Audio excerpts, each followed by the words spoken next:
రాష్ట్ర ప్రభుత్వం ప్రధానమంత్రి ఫసల్ బీమా యోజనలో చేరి రాష్ట్ర ప్రభుత్వం కట్టవలసిన డబ్బులు అధ్యక్ష 3 సంవత్సరాలు 3 పైసలు కూడా కట్టలేదు అధ్యక్ష.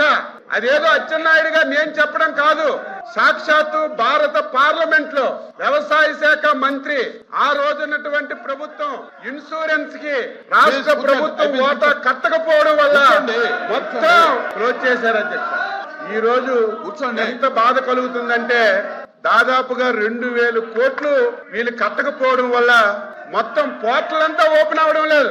మళ్ళీ ఈ రోజు మేము వచ్చి ముఖ్యమంత్రి గారు ఒక సబ్ కమిటీ వేశారు అధ్యక్ష. సోదరులు మనోహర్ గారికి, నాకు, మా ఫైనాన్స్ మినిస్టర్ గారికి మేము ముగ్గురం మళ్ళీ కూర్చొని పాత విధానాన్ని తీసుకొచ్చాం. రైతులు, కేంద్ర ప్రభుత్వం, రాష్ట్ర ప్రభుత్వం కలిసి మళ్ళీ ఆ స్కీమ్ లోకి తీసుకురావాలి. దానికి కూడా మేము ఉచిత బీమా పెట్టాం, ఈ ప్రభుత్వం ఎత్తేసిందండి. ఎందుకు పేరుకు ఉచిత బీమా ఇవ్వండి.